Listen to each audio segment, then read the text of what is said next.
So I'm going to test that. And we've begun. Cool. With that, I'll test the link.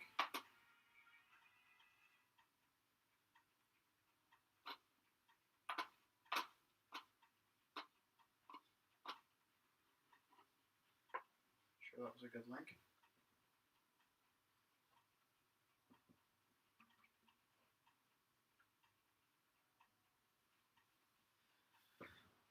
Try again.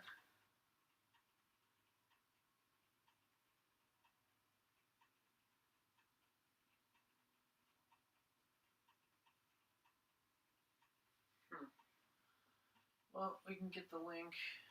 Go to YouTube.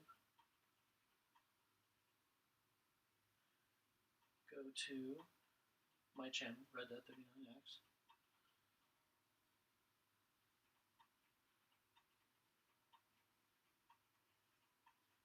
First of all, subscribe. Now, share that link. Send it out on Snapchat. I suppose I should do the same. Hey, I got a new subscriber!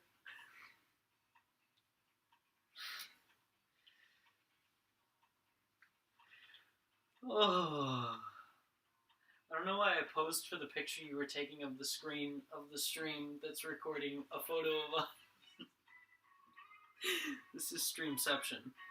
Alright, let's see if we end up getting a few people in here before everything goes to chaos. You highly overestimate us. I highly underestimate them. Oh, let's see.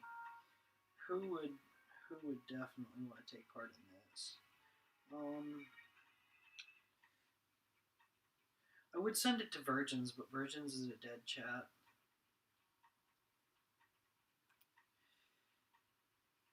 Email it to Becca and Addie right now.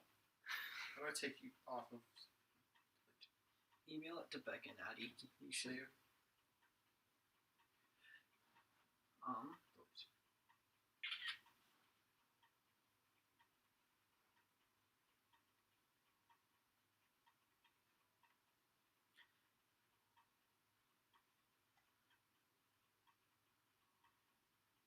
Alright, I don't link. Oh, there it is.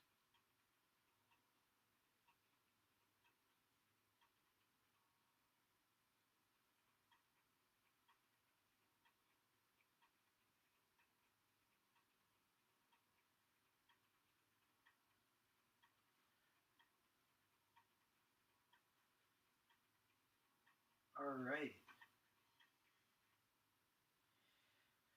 We are starting to send it out. And I'm going to send it to Becca. Too young it is talking about. Yeah. I'm sorry. Do I have AWDI? I still can't come up with a nickname for Addie, for the life of me. Like, everyone has a nickname. I want to eat your pancreas is today's discussion. That won't confuse anybody. Do you look at mine? Look at mine. You'll see who the marketing guy on this team is. Who am I saying it to? I thought so. Oh. I shouldn't eat them. My phone's at 1%. You stall. I'm currently on stall duty. Which means not much.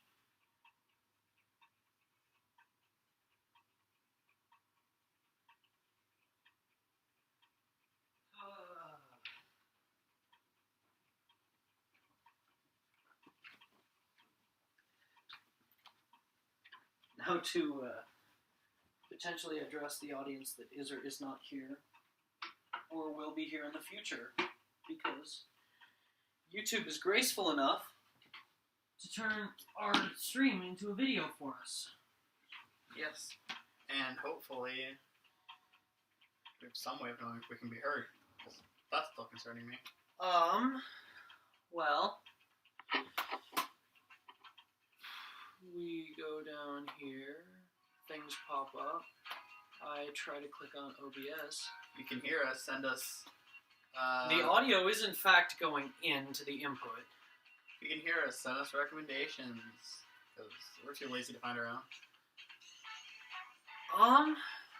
I think I have decided what next week's will be. We'll But reveal that'll that be at the end. That'll be at the end. He doesn't even know. So, you're gonna enjoy That's it. kind of worrisome to me, but I watched Keijo, so I'm fine. Oh no.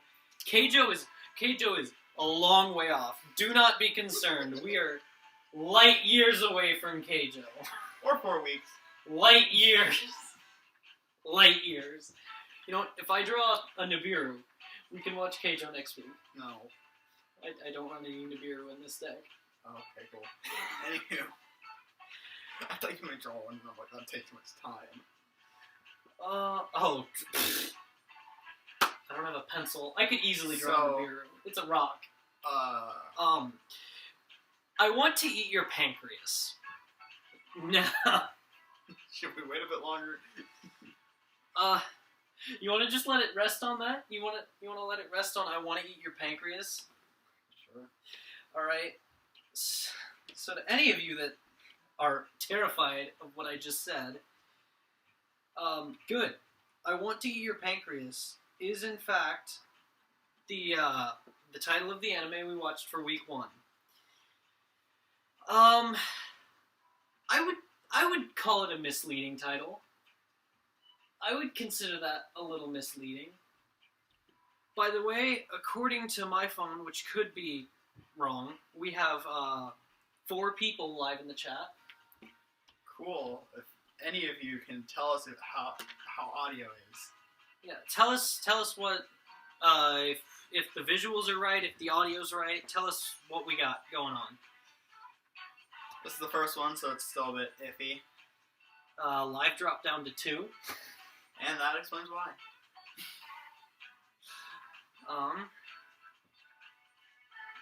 Let's see.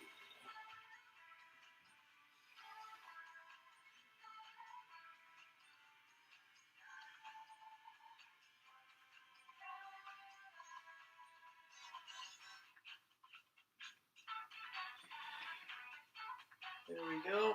I sent out a message in the chat, but 2 people watching. I don't know who they are. Thank you for coming out. Hopefully we'll get the discussion started soon. I mean, I can audio check this, but it's gonna... You know what's gonna happen, right? We're not doing that.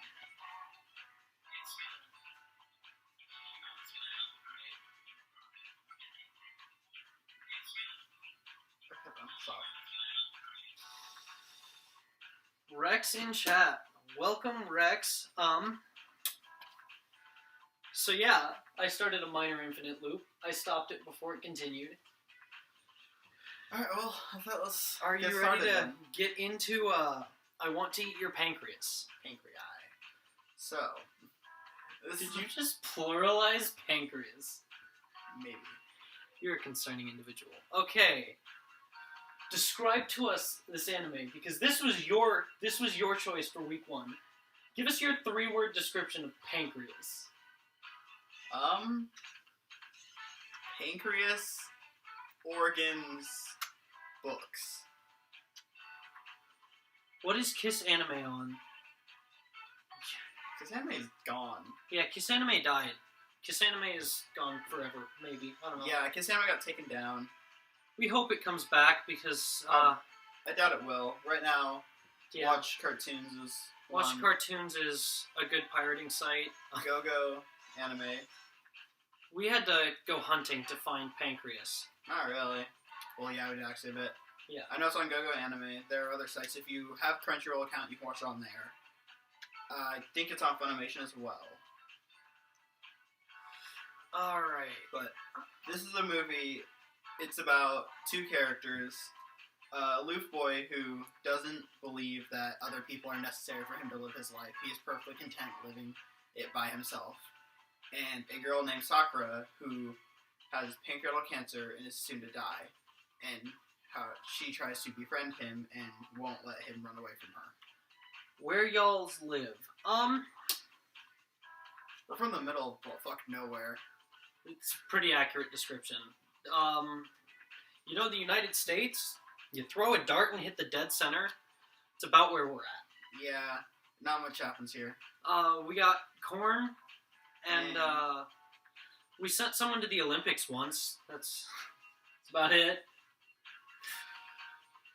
One person. But he was on the bobsled team. So, yeah, it snows up here. Yay for snow. God, I hate snow. Your 3-word description was a lot more than 3 words, by the way. No, it wasn't. Oh, then I was ignoring you while you were describing it in 3 words. Yep. Okay. Pancreas. If you want to be hurt, watch Pancreas. So... You have to close the door, go for it. Our first guest! Yeah. This is my lovely mother that none of you can see off to the side questioning our existence, probably because we've said the word pancreas in the last half hour more times than any medical expert ever should in his life. Or has. Ooh, Kilometer 3's in chat. Okay. My favorite subscriber. You're my favorite, and you know you are. Okay, continuing on. I Want to Eat Your Pancreas is a show that attaches you to the 2 main characters while fully giving you the knowledge that one of them is going to die. She's going to be gone. The movie starts off introducing the main character as he is crying in his room instead of going to the funeral of Sakura. And then proceeds to flashback to his initial meeting of Sakura and how they got to know each other. After this encountering of each other, Sakura changes the main character's life in drastic ways. The main character is forced to go outside of his comfort zone, to be in social situations, to talk to people, to go out to eat with friend. Singular. She basically drags him around and forces him to have fun in places where he never would have. She forces him to have a better life. It's the whole, you're going to do this and you're going to enjoy it. This is a great movie to watch if you enjoy coming-of-age anime or slice-of-life anime in general. If you want an introduction to anime that isn't a shonen, something like this would be a good start. Yeah, if you want to move away from battle shonen or fantasy, this is a really good anime, along with the likes of K-On! And Your Line April. Ow. To any of you out there in chat that know us personally, if we haven't made you watch Your Line April, we're coming for you. Quite soon, actually. We will find you, and we will hurt you, but not in the way you expect. This show, honestly, does a great job at telling a story. It's not an extremely complicated story. Due to the format of it being a movie, it has to keep its story quick and concise, keeping it to about an hour and 45 minutes. Versus some other movies, such as A Silent Voice, or others that are based on longer manga, who have to, it feels more like they're trying to condense their story rather than just tell a quick story. Yeah, this movie has an amazing pacing. I am frequently known for being impatient, especially with anime. I can't watch shonen for the life of me. If it's long and drawn out, I can't stand waiting. I hate it so much. But this movie, I got through it. There was no moment where I sat there feeling like this is really dragging on and nothing's progressing. The entire time the story felt real and continuous, and not like it was a filler for money or for the purpose of extending the show. It was just honestly a masterpiece of writing, in my opinion. Now that we've given you a minor summary, let's go into some of my notes, because our preparation for episode 1 was clearly very good. We need a wireless mouse. We don't have that. We could use a wireless keyboard to make this a little fancier. We don't have that. And we are sitting on a couch with TV trays. Sitting on a couch with TV trays as our setup. We should probably also mention our names. Oh yeah. This is Oreo. I'm Cyrus.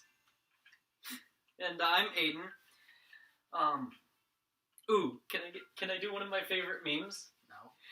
I'm now going to explain to you the concept of Cyrus. Presented before you, we have a half-black, half-white ginger. Yeah. Moving on. He says into the microphone that's not plugged into anything. Anywho. Oh. Okay. So back to the movie. On to my notes. First note I took. Also, I would like to mention we did not touch the live-action version. There's a live-action version? No. After Death Note and Full Alchemist, I don't touch live-action anime. Your Lie in April attempted a live-action, and I refused to go near that. Yeah. No. So, if you watched the live-action version on accident, I am sorry. I mean, good on you for toughing that out. Yeah. Okay, the first note I took, which is a very important note for me personally. This is not Your Lie in April. I love Your Lie in April. Spoiler warnings for Your Lie in April, by the way. No, I'm gonna try not to spoil it, because... You can't. I can't not spoil it. Your Lie in April is a story that attaches you to one character. It just, no matter how much you don't want to be attached to this girl, they force you to love her, and then they rip her away from you, and shatter your heart into tiny little pieces and break you for the next week. So, Pancreas and Your Lie in April have a summer theme. In the last couple episodes of Your Lie in April, they introduce you to how Kaori's been. And she is a character who, early on, before the show even started, found out that she was going to die. And she decides to do... Everything she ever wanted to. Yeah. She decides to find the person who inspired her to become better at violin and music, what she was passionate about, and changed his life. And she also decided to do everything she wanted to do before she died. She wanted to eat a full cake by herself, which was regrettable. She wanted to try contacts instead of glasses, which was not regrettable because, dang, Kaori was good looking. Okay, but Pancreas is a movie that follows a similar plot, where, except instead of them telling you later on that she found out she was going to die, they tell you right away. She is introduced with a journal called Living with Dying. This journal after she finds out she gets pancreatic cancer, she starts recording in her journal every day, up until the day she's going to die. Yeah, the story starts off, once you have the flashback of him being in a wreck because he lost her, it starts off with him meeting her. And he reads this journal because he's a huge book fan. And he found a book on the ground that he's never seen. So he opens it up and starts to read it. She comes over and finds that he has the book and he has read it. And she starts trying to talk to him about it. She starts going on and on about how she doesn't want people to know and how... She wants it to be kept a secret. It's supposed to be a secret, and he does not care. Due to his lack of social interaction, he doesn't have friends. He doesn't even talk to anyone. He just sits in the class quietly. I want to note, in the chat, Kilometer 3 said, I'm assuming to my description of Your Lie in April, man, that's morbid. Yeah, the writers are messed up. I don't know why they would ever want to hurt you that good. Anywho. Oh, boy. But, yeah, no, he tells this girl he doesn't care. It doesn't matter to him that she's dying. He lives his life by himself. He doesn't need other people. Yeah. So, he goes on to just move on with his life.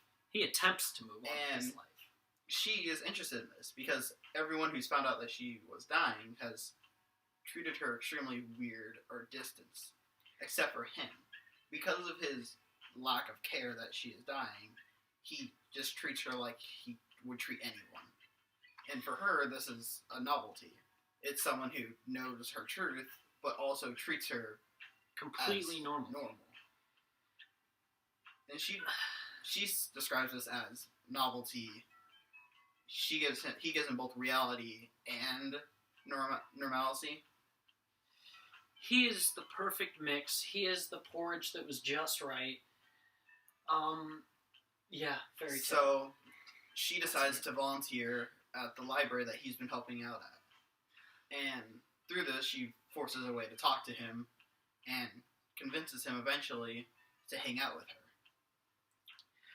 He goes and eats food with her. He goes to...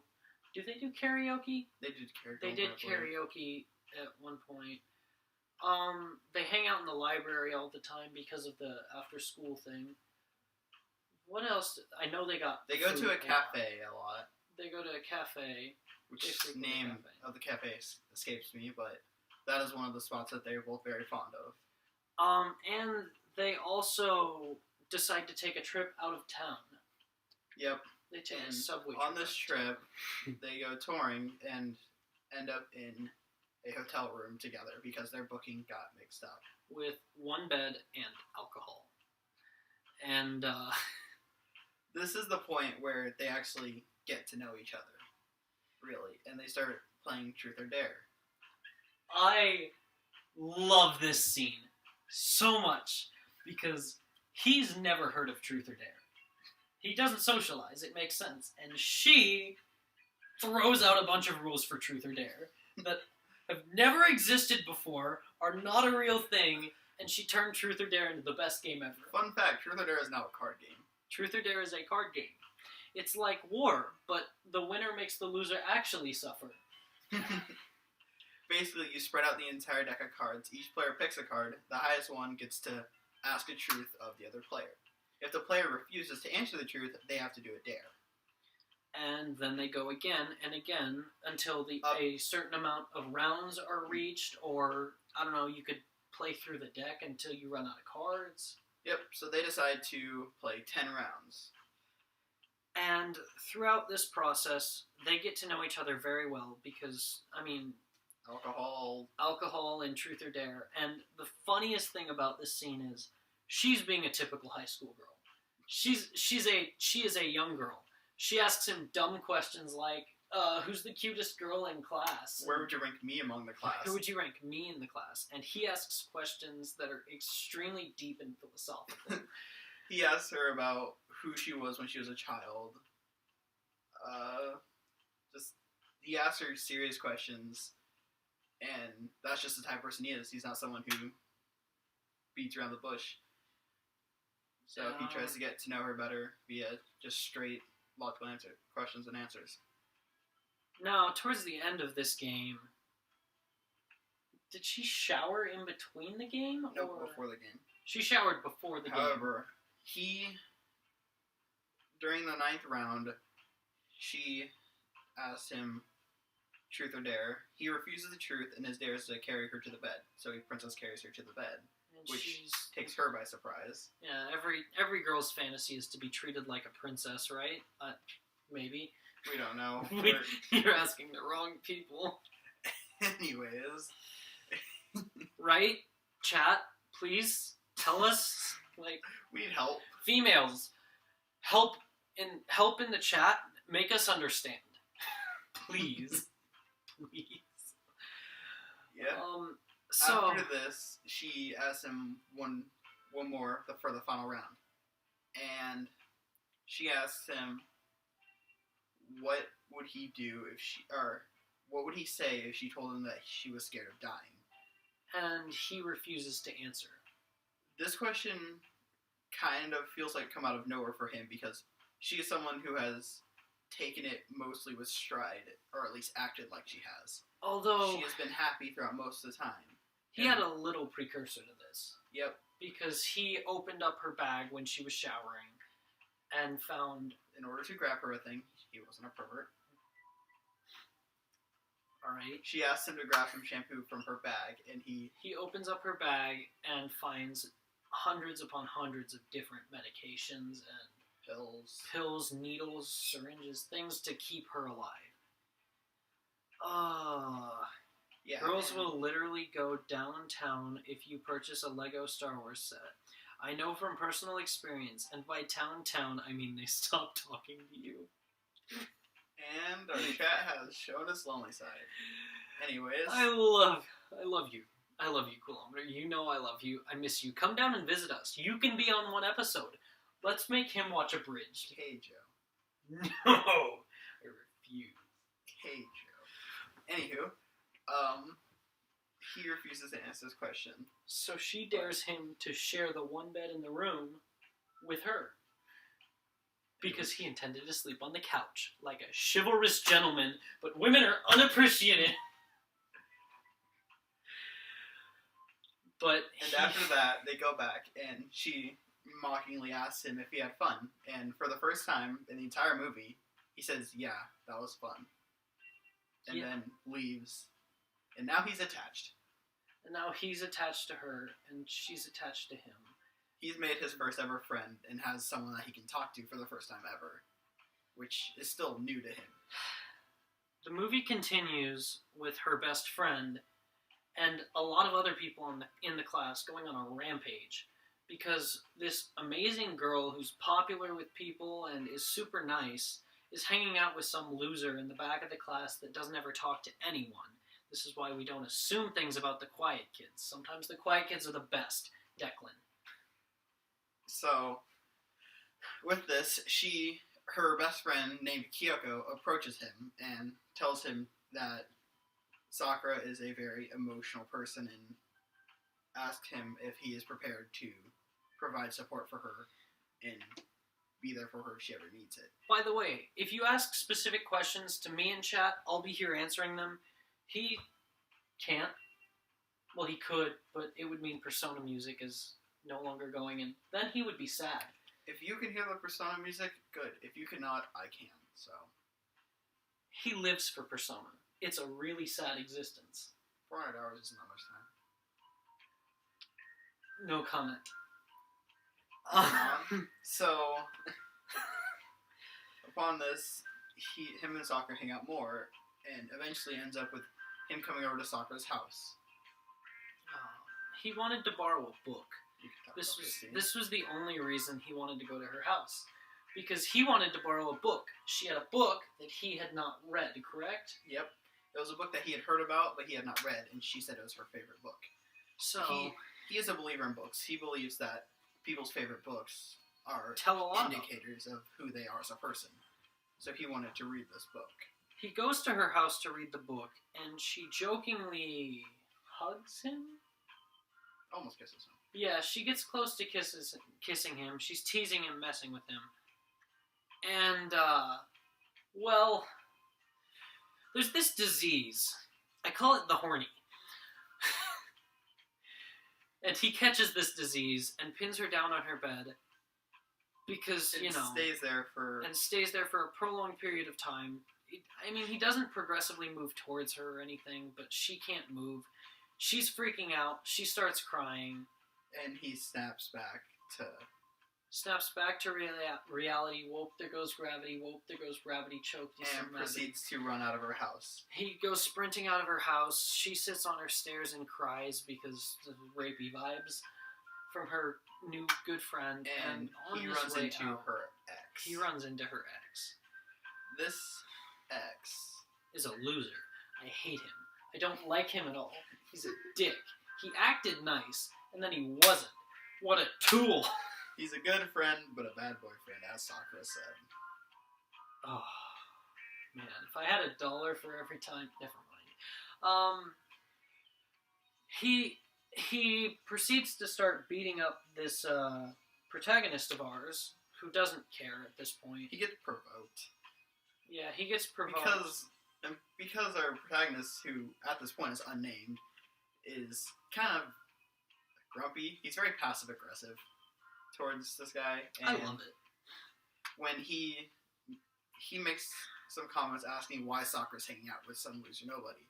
To which he replies, "You better be careful. I heard her ex-boyfriend's really clingy. She wasn't really happy with that."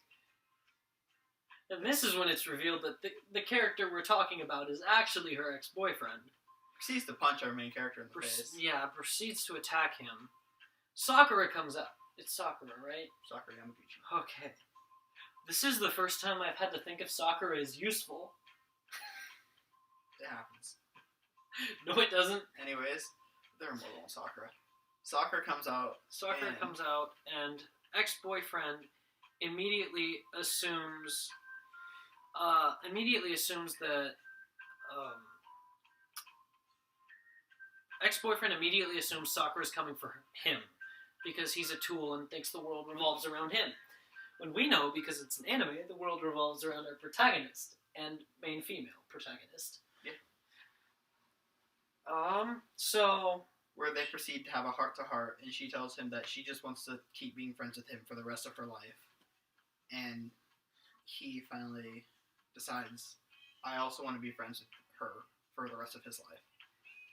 And that's when they decide to have a completely platonic friendship. And it's really awesome, because you don't always need to be in love with the people around you. This is a lesson a lot of high school kids learn the hard way, present included. You don't need to be in love with all your friends. You can make normal friends, and you can have social bonds that are not based around Romance. That kind of affection. These two characters proceed to move on with their lives when she is hospitalized because her condition begins to worsen. But yep, they said some of her numbers were off, and she decides to, and they decide to put her in a hospital for 2 weeks. And he starts to visit her, and they're just talking to each other now. Now everything's underneath the bridge, and they're just friends. Her best friend is not happy about this, though, because he's not cool enough for her, and because he won't say anything to her. I don't think at this point he has said anything to Kyoko, except for when she told him to clean the windows, and he said okay. What a Chad. I don't think, outside of Sakura or family, I don't think he has talked to any character with more than a word or sentence. Kilometer 3 in chat says, about our reference to friendship, I for flippin' dippin' sure learned that the hard way. F's in chat for our good friend here. F's in chat for everyone. F's in chat for everyone. If you get it, you get it. If you don't, good for you. Poor Declan. Moving on. She's hospitalized, but one of her bucket list wishes is to go see the fireworks, because in Japan, firework festivals are a huge deal. Everyone loves the fireworks. If we had firework festivals in America, that'd be pretty dope too. What do you think the 4th of July is? Yeah, but it's really shitty. Redneck fireworks. Redneck fireworks. Moving on. She bails out of the hospital, which don't do that in real life. Don't. Yeah, not the best option. They put you in there for a reason. Anywho, and they go and they watch the fireworks. They go and watch the fireworks together, and it's a really touching moment. She goes back into the hospital and tells him that during the fireworks, he says for the first time that he wants her to keep living. He wants to keep being able to see her. And throughout this movie, he's just had an understanding that she's going to die. He hasn't really shown any emotional attachment to that sentiment until now.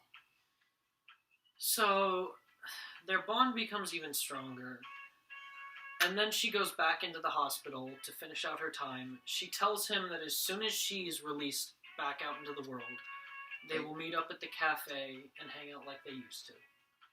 So the scene cuts to 2 weeks later, and he is sitting in the cafe after texting her and telling her to meet up for lunch there.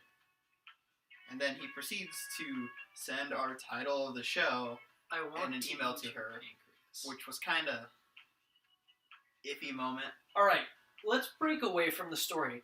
Let's explain what I want to eat your pancreas actually means. Because this feels like an important part that we may have missed towards the beginning. So towards the beginning, main female walks up to main male and starts telling him that in this certain religion she'd been researching, They believed that if the sick ate the organ of whatever body Organ. part is injured, sick, deteriorating, it would heal their organ. So she And walks then- up to him and says, I want to eat your pancreas. And then later on in another scene, she says another thing common in that religion is eating the organs of the dead in order to preserve their souls within you. So when he says, I want to eat your pancreas, He towards wants her... it's his way of saying, I want your soul to live on with me after you die. I want you to stick with me no matter what. God, that's a beautiful... This movie is so good. Only the line wasn't so. It really confuses people when they go to watch it, but as soon as you do, you fall in love. It's just such a beautiful movie, which we'll talk a bit more about the beauty of the movie in a bit. But end of the story. He's waiting for her all day. She doesn't show up. He goes home. And while he's eating dinner, he hears off the TV That the local serial killer, the serial stabbing,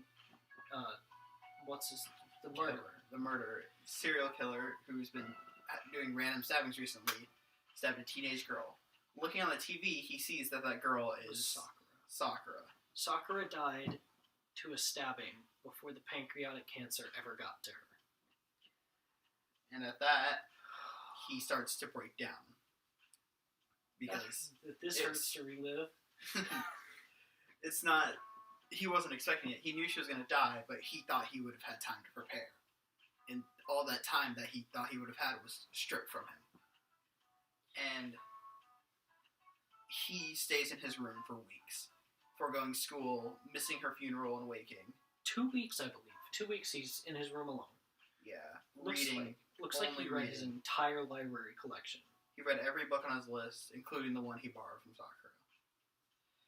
But after this 2 weeks, he finally decides that he should go to her shrine and pay offering.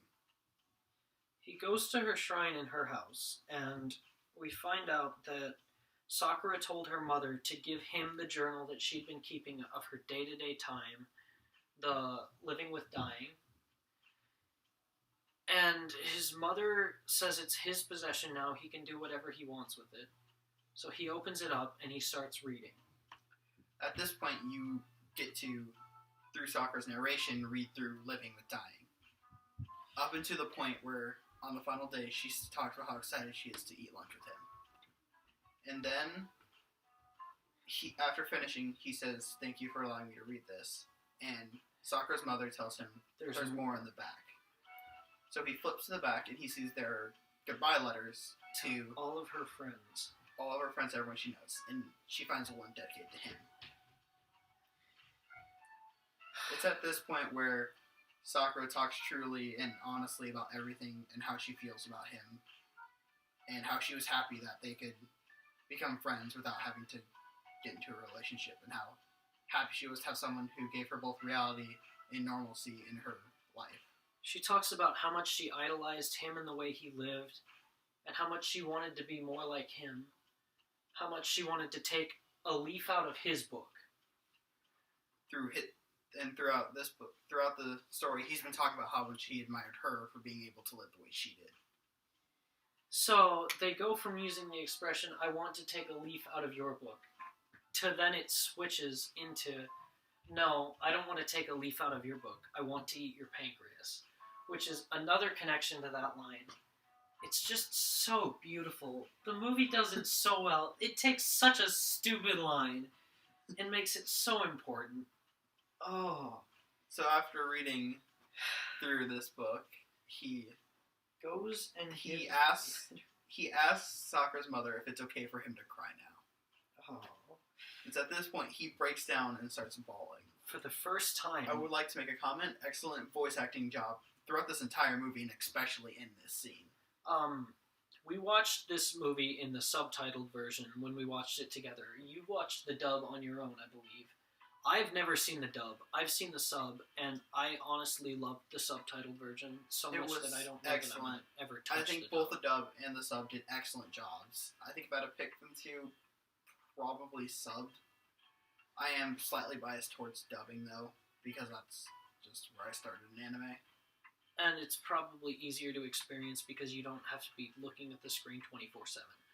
But, moving on, after the beautiful work that is him asking if he's allowed to break down and cry now. I'm pretty sure there are many people who if anyone in the comments have seen this movie and have cried to this movie, that is probably the point at which you have cried. I shed one tear in this movie. One. I shed one. So I'm not heartless. I didn't.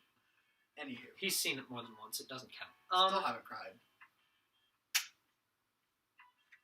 Anywho. Alright. So... You're a ginger. You don't have a soul. Okay. After that, he goes back home, and the next day, he goes to the cafe and calls Sakura's best friend, Kyoko. Who doesn't like him at this point. Yep, and through the movie, Sakura's constantly saying, "You should be friends with Kyoko. She's really a lovely person. I wish you two would get along." And he decides, I will do this for Sakura. And he calls her over, shows her living with dying, and explains to Kyoko that Sakura had pancreatic cancer and was going to die regardless. To Kyoko, this had been hidden because Sakura didn't want anyone to know. She didn't want Kyoko to start acting distanced. Oh, gross. We got a hashtag Ginger Lives Matter in chat. Anyways, upon this, Kyoko reads through it and gets mad at him for not telling her. Yeah. I hated that. I didn't mind all of the abuse that he'd gone through from her earlier, because she did things like smacking books out of his hand and stuff. She was a typical bully, which, alright, I get it. She was trying to watch out for her friend. But she gets so mad at him for him not telling someone else's secret to her. But it's kind of understandable. If you were in her situation, you can understand. It was a very heat of the moment thing, but she just... And she decides to storm out of the cafe. He makes the split decision that he's gonna try to become friends with her because Sakura told him to. And he does. He runs after her and asks her if they could be friends. And then, at this point, the credits roll, showing that he has begun to change as a person, being more towards what he wanted to be after being Sakura. So he starts to transition into this better life. And then, if you watch through the credits, which we'll talk about the music in a little bit, there's a post-credit scene, just like Avengers, but not really. It's him and Kyoko standing at Sakura's grave. At this point, it shows that Kyoko and our main character have become friends. Who, at this point, our main character has been named. His name is Haruki. Which is important, and I'll let him discuss why in a minute. But so, they're Haruki standing at the grave. And Kyoko are standing at the grave. And they're obviously much closer now, as shown through their small interactions and the way they talk to each other. He also got a haircut. But I felt like that was kind of important to say.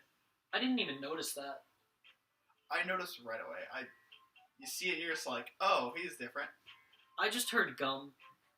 Yeah, and then it's shown that him and Kyoko aren't dating. She's actually romantically interested in another person in their class. Whose only character point throughout the entire story was he continued to offer our main character gum in class and outside of class. He just offered him gum every time they saw each other. Yep, and the final time he offered Haruki gum, Haruki took it. Another sign showing that he's becoming more like Sakura and opening up to people. And then the movie ends. Alright, so now that we've gone through that painful experience for a second time for me, and what, third or fourth for you? 4? Okay. On to our topics of post-exposition. The animation. Dear God, the animation in this show was good. Movies always tend to have extremely good animation, but even compared to the other anime movies I've seen so far, I think this one is definitely one of the top. Yeah, this animation was top tier, high quality. There was only one flaw with the animation, and I brought it up, and the third person who watched this with us, Zoe, if you're out there, You know what I'm talking about. You mentioned it. The cars. I didn't notice. They were VFX, like 3D rendered cars that just zoomed through in the background every once in a while, and they looked different from everything else on the screen, which was a little annoying, but not enough to ruin the fact that this was an amazing movie. They did an excellent job. It was done by Studio Volon, VOLN, who I didn't hear of before watching this movie. After researching studios of anime I liked, I stumbled across them, and I saw that they had, like, 6 works. Like, this is one of 6. I think they also did another anime movie called 5 Centimeters a Second, which has been highly recommended to us. Zach? Yeah, Zach. But... So yes, the animation was very good. The car line... this is for you. You know who you are if you get to watch this, but someone told me to bring up Velocipaster, VFX Car on Fire. If you don't get that reference, watch the movie Velocipaster immediately. It's on Amazon Prime. It is a good watch. It is a top-tier American classic. Short movie, only about, like, 90 minutes. Yeah, it's not very long, but it's amazing storytelling. Not an anime movie. Definitely top-tier budget. Live action, America made. Live action, and it's got ninjas. What more do you want? Ninjas, pastors, and prostitutes. Everything you ever need. Honestly, if we get to a point where we're making merch, that's a t-shirt. Okay. Ninjas, pastors. I don't have a pen. I'll write it down later. Moving on, past animation. We talked about the pacing. I really loved it. Confusing scenes. The bed scene was a little confusing. Yeah, it's weird and difficult to explain. Character. It felt a bit out of character, yeah. It was just... And she was extremely flirtatious for someone that she only had intentions of friendship with. Yeah, but she did mention that she did part of her desire to have a fling. She wanted a fling. She wanted a fling before she died. That was one of the things, was like a high school fling. She wanted to have one before she died, which... Kind of a weird thing to put on your bucket list. Yeah, it's not something most people usually have on there. How many bucket lists have you checked? Only mine. Like, I don't have that on mine. I don't think you do either. It might be a write-in. So on any of your all bucket lists, make sure to like, subscribe, and leave a comment. Comment down the top 3 things on your bucket list in this video, please. We will respond to as many as we can. I will respond to them personally. I will tell him what I've seen. He can come and view that later when he's not that. Okay. Time to move on to the concepts. So, start with the names. I'll allow you to go off here. One of my favorite things they do in this show is their names. They talk about it extremely briefly in the movie, but their names are Sakura and Haruki. One meaning spring tree and the other meaning cherry blossom tree. The thing about these 2 trees is they perfectly match the characters that represent them. A sakura tree is a type of tree that blooms once, but it blooms extremely beautifully, as you can see by the background on the stream. That is a sakura tree. Chosen by our lovely secondary host, Cyrus. I don't know whose primary is. Our lovely co-host, half black. Anywho, and a Haruki tree is a spring tree. They last extremely long, a lot longer than sakura trees do. Sakura trees usually have very short bloom times. Oh, but analogies. Haruki trees never bloom. They're trees that are always dormant, which fits our main character, who always stayed closed up to himself and never bloomed as a person. Versus Sakura, who had an extremely powerful bloom, but it was short-lived due to her cancer and eventual stabbing. But the way these 2 interact takes their roles and pits them right next to each other, making it an extremely interesting contrast. It honestly makes researching trees fun, which I don't know if you've ever tried to research trees, but it's not very fun. Why? Why would you? Who? You're gonna make someone out there go start researching trees. Do you understand what you've done to them? As someone who has worked at a nursery, I did not enjoy researching trees. I'm sorry for the 5 minutes he's gonna waste of your life where you start to research trees. Moving on to the second concept. This one is one that I really wanted to talk about. We'll do 3 concepts for this. Second concept, yin and yang. Okay, Got it. you can't see it. I'll try to show it, but it probably You won't know go what a well. yin and yang symbol looks like. Y'all know what it is, but I drew a yin and yang symbol and a little arrow to this happy face because the analogy made me really happy. Ignore the Beyblade drawing above that. That was something else. Different reasons. Reasons. Anyways, continue. Yin and yang is a beautiful concept and such a painful one. 2 complete opposites reaching for each other forever, but never connecting, never touching, never making it there. 2 opposites that long to be like each other, that just try so hard to meld together, and they can't. It's just not possible. They never reach each other. It's 2 pieces of a puzzle. It's a connection. And it's such a beautiful thing throughout the story because they compare themselves to yin and yang at a point. And they're right. They're 2 complete opposites that reach towards each other and try to become more like each other. And while they kind of can achieve it to a minor degree, they'll never be the other person. They'll carry a piece of them with them. However, similar yin and yang, both of them obtain a piece of the other. They carry a piece of them with each other, which it's so beautiful. So we put yin and yang on the back of the pastor, the preachers. Oh no, I've already forgotten. Ninjas, pastors, prostitutes. Ninjas, pastors, prostitutes, and then a yin and yang on the back. Let us know if you'd want to buy that shirt, because if enough people do, we might make it. Yin and yang, it was just such a beautiful concept. Cyrus had his trees, which, okay. I had yin and yang. And now we get to talk about music. Oh yes, you wanted to talk about music. Then we'll go into our final topic, which is one that bothers both of us a lot when it comes to high school. Okay, cool.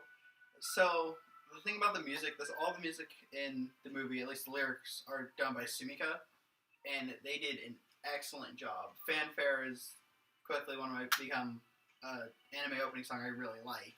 And the ending song, whose name is like 5 Japanese words that I can't remember, it's an excellent song that fits the movie extremely well. As the movie closes out, you hear the song, which is a more slower song, but the lyrics of the song, if you sit by and read them, you'll notice that they are a goodbye letter. It's a goodbye letter from to someone who died. The letter, in terms of the movie, is from Haruki to Sakura, with the main chorus of the song being sayonara and arigato, meaning thank you and goodbye. So, it's his letter to Sakura expressing how much he was grateful that he got to meet her and how much he'll miss her. A lot of this story just makes you realize you've got to live every day like it's your last. You've got to enjoy it to some extent. You've got to do something to make your life worthwhile, because at some point you could lose something, you could lose everything. Such a beautiful movie. It's be happy for what you've got now, because nothing's eternal. And then the third topic you want to talk about? This is going to be hard for us not to get triggered during. Let's talk about perspective. This is a fun one. So, perspective is something that both characters in our show attempt to pursue. They both want to see the world from the other's perspective. Sakura wants to know what the world is like when you don't have to rely on bonds, in heart, he wants to know what the world is like when you have bombs. She wants to understand and see things the way he sees, which is one thing that makes her character 10 times more admirable. Have you ever met those people that you talk to and they have a different opinion than you? And immediately, because their opinion is different, everything you say is invalidated. Nothing you say matters because you're different. And according to them, you're wrong. So, factually, in their mind, you're wrong. Those people are the problem with the world. People that don't understand perspective. Perspective is so important. Everyone sees things differently. We are two of the most different people around, but we're also very similar, and a lot of it lies with perspective. Yeah, I certainly love this topic. Whenever I talk to people, I ask them about certain topics that I just ask everyone about because I want to know what the different view is, why that view exists. Yeah, I think it's made worse by a lot of things, our country's politics included. I'm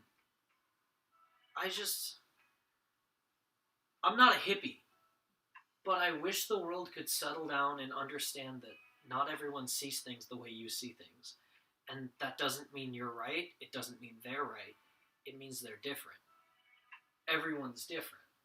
Yeah, but we're just a couple high schoolers. What do we know? Who knows? We might have our entire opinion flopped in like a year or two. Yeah, what do we know? Not calculus, I can tell you that. Yeah. Sorry, Watson, if you ever see this.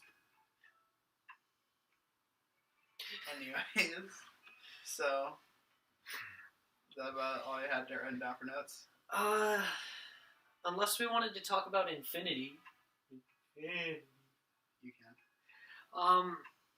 Infinity is a topic that scares Cyrus. No. You want to explain that? Go ahead. Try thinking really hard about an unapproachable thing. Something's unapproachable. Have you ever tried to attempt to grasp how big the universe is? There's some concepts that humans cannot fathom. We just can't understand, no matter how hard we try. And infinity is one of them. It doesn't end. There's no, you can't picture that in your head. Because everything we picture is finite. It ends. It starts, it ends.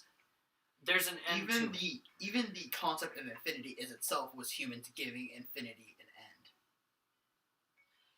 Yeah, it's a crazy thing. And I don't even remember what the connection was in this movie with infinity. It was probably tied into yin and yang because they're always trying to get closer to each other, but they approach forever and never reach. Yeah. That's what we call an asymptote. I did learn! For all of you out there taking math, I'm sorry. I'm not. Math is great. For all of you out there taking theoretical math, I'm sorry. Yeah. Anyways, now, I think we've mostly voiced our opinions, but would you like to make a bigger voice on your opinion? In my opinion, I Want to Eat Your Pancreas is a movie that everyone who likes a good story-driven movie, infinity goes forwards and backwards too. No, negative infinity goes backwards. Continue. Stop graphing. I Want to Eat Your Pancreas is a movie that everyone who cares about story and character-driven movies should experience at some point if you're watching anime movies. If it's not your thing, then it's not your thing. But I think experiencing it is a very important thing. It's one of the reasons we started this podcast. I wanted to experience more anime. He wanted to force me to experience more anime. Here we are. And I want to rate this movie, but it's really difficult because the scale is just so hard to set. If you set a scale of 1 to 10, you've got things like Irregular at Magic High School, which is a 20 out of 10. It's a That reduces to 20 out of 10. any. Don't check the math. It's just such a beautiful thing. It's its own thing. If I had to rate it something on a scale from 1 to 10, I'd probably say 9.8 repeating, just to get the infinite number. And, yeah, I really enjoyed it. I love romance, slice of life, the short anime that tell a really good story. Yeah. For me, I love this movie. I've always been a huge fan of drama, slice of life, romance, all of that kind of stuff. And this movie, which I got kind of forced into watching, which I'm very happy that I did. Thank you to the one who made him watch it so he could You don't want to watch thank it. Zach. Anywho. Thank you to Caleb and Alex who put up with Zach, who made us. Yeah. In order to get one of my friends to watch an anime he said I had to watch this movie, which I did, and I thoroughly enjoyed it. I enjoyed it much more my second watch through when I watched it with my brother and my mother, because my brother wanted to do something for his birthday, and I told him I recommended to him this movie, and he said, "Sure, but you and Mom have to watch." So with that, I watched the second time through, which I enjoyed it a lot more the second time through than the first. I think if you enjoy drama, slice of life, romance, if you want to break out of fantasy or shonen, this is a great anime to go to. This, personally, one of my favorite anime movies. It's my second favorite anime movie out of any I've seen, but topping Your Name. Ooh. I liked Your Name a lot. A Silent Voice is definitely in last place on my anime movie list. Personally, it's my favorite movie. He loves that movie. We have very different opinions. Yeah. Perspective. Figure it out. I think this is my favorite anime movie that I've watched. I think if I gave this a rating out of 10, I'd give it an 8.75. I hate you. Why? Because it wasn't an infinite number. Okay. Yeah, I'd give it 8.75. I think it's easily within my top 10 anime ever, but it's hard to give it the 9 out of 10 because I say that for stuff that affects me on a deep and personal level. He's watched a lot of anime. I've watched 200 plus. I've watched maybe 20? 20 to 30. 20 to 30. It's no 10 out of 10 what's it? It's not untoppable. There are others that you can find better. It's no 10 out of 10 like Your Lie. I disagree. I like this movie more than Your Lie in April. That's your opinion. My opinion is based on, one, the fact that I'm a music kid. If you can't tell, I've got a guitar and a piano and a drum set and a bass. I do the music thing. That's a big portion of my life. He's more of the anime expert here. So if you want to trust a valid opinion, I guess, you can listen to him. What if I steered you wrong? Do you really want me to answer that? Yes. Chinibio. I Chinibio. hate Chinibio. you. A Silent Voice. Chinibio. They're both excellent shows. I hate Chinibio so much. I hate Chinibio. He just doesn't like cringe humor. Don't touch Chinibio. Run. Don't let him catch up to you. He will find you. Run as fast as you can. Don't worry, I slowed him down. He's got to get through like a good amount of arrow. So it'll be a long time. Chinibio is, if you enjoy dorky romance or cringe humor, it's not like too cringy, it's mediocre cringe, but if you enjoy that kind of stuff, you'll love Chinibio. I don't love Chinibio. But, Anywho, on that also note, saying, so Sakura Yamaguchi, being the only plausible waifu on this entire show, gets a solid 8 out of 10 from me. I think she is an excellent character, excellent waifu. would recommend if you're into waifus. By the way, this is our local waifu expert. Would you like to tell them about your list? No. You'll experience it eventually. On the Haruhi episode. Are you really going to make us go through the entire list on that episode? No, we're just going to talk about one of those on the list. Ew. Prepare for the Haruhi Suzumiya episode where we talked about Endless 8 for an hour. No, we talk about Endless 8 for 10 minutes and then loop it. Nice. Anyways, so I think now that's the proceedings. That's our first episode. Kilometer 3 is very upset that you went with 8.75 and then rated her as a whole number waifu because it wasn't a decimal or a fraction. It would have been an 8.04, but, rounding. Anyways. So, I think we'll now proceed with conversation on what our next... We'll do this every other week. Next week we'll spend watching the show, and we'll talk about it the week after on Wednesdays. So, usually around 3 to 4. I think, depending on who we have watch, if we have the guest that I want, and if we can get him to agree to come watch with us, my 3 words are crit, happens, and good.